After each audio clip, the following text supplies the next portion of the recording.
Now we are going to discuss about Davison and Chalmers electron diffraction experiment. The first experimental evidence of matter wave was given by two American physicists, Davison and Chalmers, in 1927. They also succeeded in measuring the de Broglie wavelength associated with slow electrons. The Davison and Germer were studying the reflection of electrons from nickel target. Accidentally, the nickel target was subjected to such a heat treatment that the reflection became anomalous. Now, the reflected intensity showed striking maxima and minima. Thus, they suspected that electrons are diffracted like X-rays, that is, they behave like waves under certain conditions. Experimental arrangement. The experimental arrangement is as shown in the figure. The apparatus consists of an electron gun G, where the electrons are produced and obtained in a fine pencil of electronic beam of known velocity. The electron gun consists of a tungsten filament F heated to dull red so that electrons are emitted due to thermionic emission. The electrons are accelerated in the electric field of known potential difference. After this, the electrons are collimated by suitable slits to obtain a fine beam. The beam of electrons is directed to fall on a large single crystal of nickel known as target T. The electrons acting as waves are diffracted in different directions. The angular distribution is measured by an electron detector which is connected to a galvanometer. The Faraday cylinder can move on a circular graduated scale S between 29 degrees to 90 degrees to receive the reflected electrons. The Faraday cylinder consists of two walls which are insulated from each other. A retarding potential is maintained between them so that only fast moving electrons coming from electron gun may enter. The secondary electrons produced by collisions with atoms from nickel target are reflected by Faraday cylinder. In this way, the galvanometer deflection is only due to electrons coming from electron gun. Next is procedure. First of all, the accelerating potential V is given a low value and the crystal is set at any arbitrary azimuth theta. Now the Faraday cylinder is moved to various positions on the scale S and galvanometer current is noted for each position. Here it should be remembered that galvanometer current is measured of intensity of diffracted beam.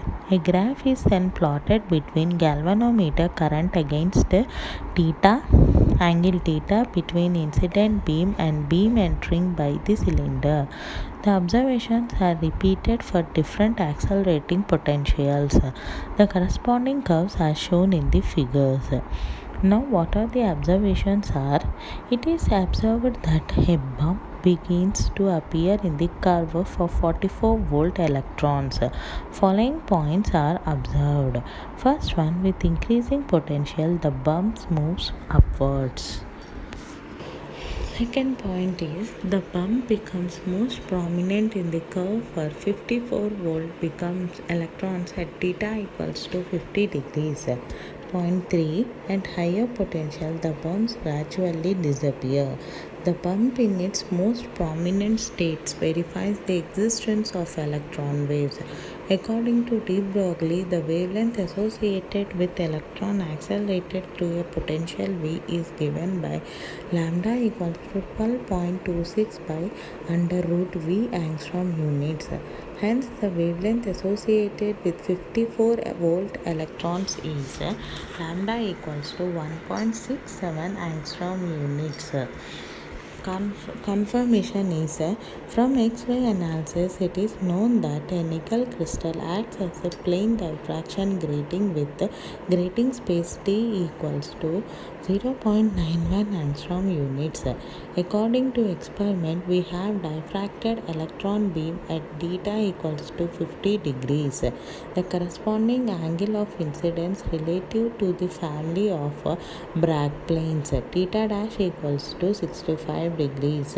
Using Bragg's equation, we have lambda equals to 2d sin theta dash, that is 1.65 angstrom units. This is in good agreement with the wavelength computed from de Broglie hypothesis. As the two values are in good agreement, hence confirms the de Broglie concept of matter waves. Next is double slit experiment. The interference of electron waves can be exhibited by double slit experiment. The interference patterns obtained resembles with the pattern obtained in case of visible light. This proves the association of waves with electrons just like photons. The experimental arrangement is as shown in the figure. In the figure, FF is a filament and cylindrical anode. AA acts as an electron gun. The function of electron gun is to supply a monoenergetic beam of electrons. The electronic beam passes through a narrow slit SS. An arrangement of two slits S1 and S2 is placed in the path of electronic beam. PP is a photographic plate where the beam produces interference pattern. The whole chamber is evacuated. The electron passes through the slit SS and diffracted by S1, S2. The two slits act as coherent sources and hence the diffracted beams of electrons interfere and produces interference pattern on photographic plate PP. The interference pattern is also shown in the side of figure. The interference pattern shows the existence of waves associated with electrons. Knowing the separation between S1 and S2 and the air distance from photographic plate, the value of wavelength associated with electrons can be calculated. The value of wavelength comes out to be the same as obtained by de Broglie relation. This proves the existence of matter waves associated with material particles. Next is G.P. Thomson experiments. The G.P. Thomson performed experiments with electrons accelerated from 10,000 to 50,000 volts. In his experiment, Thomson observed diffraction patterns exactly analogous to X-rays pattern.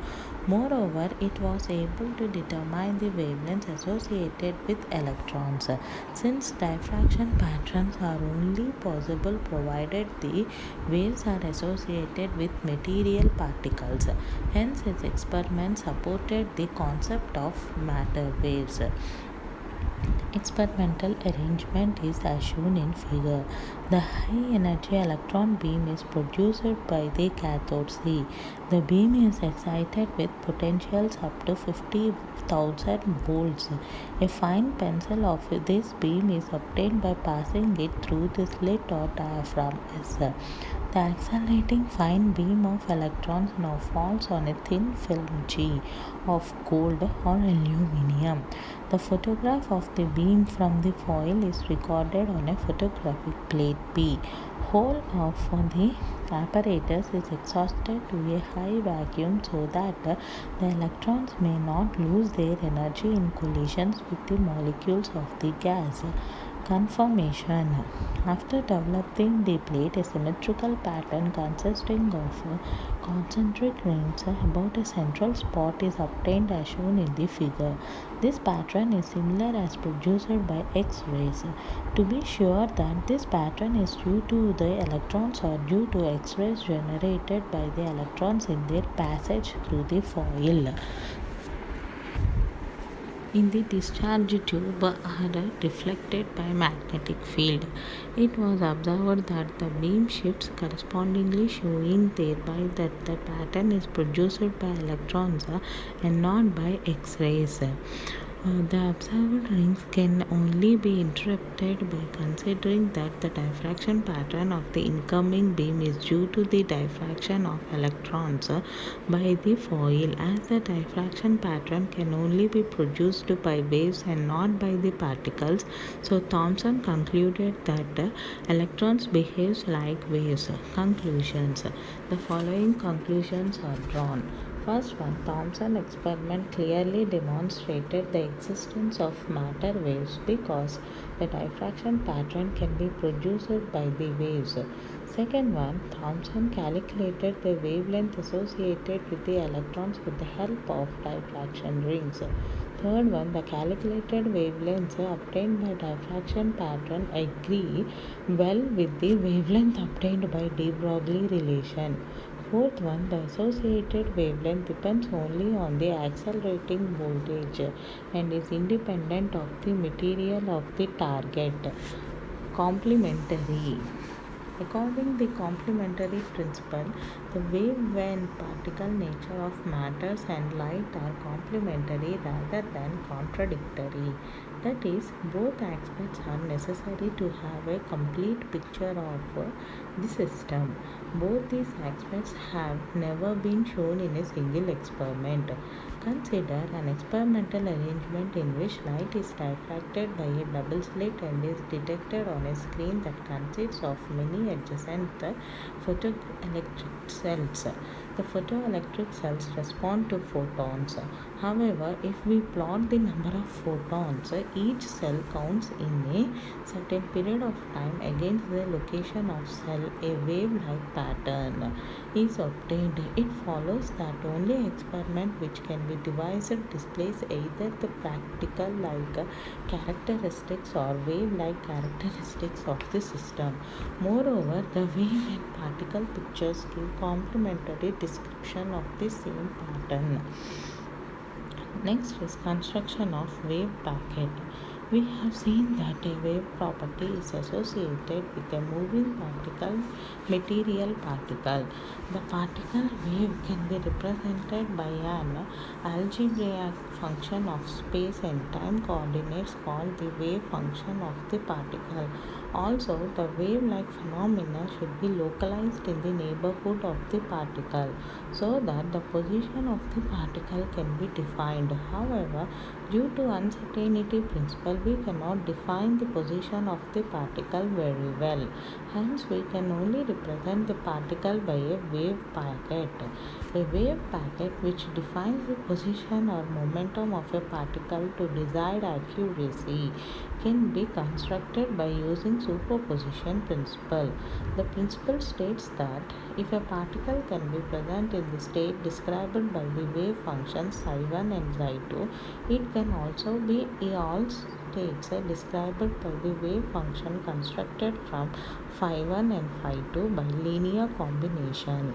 Psi equals to a1 psi1 plus a2 psi2, where a1 and a2 are arbitrary complex numbers.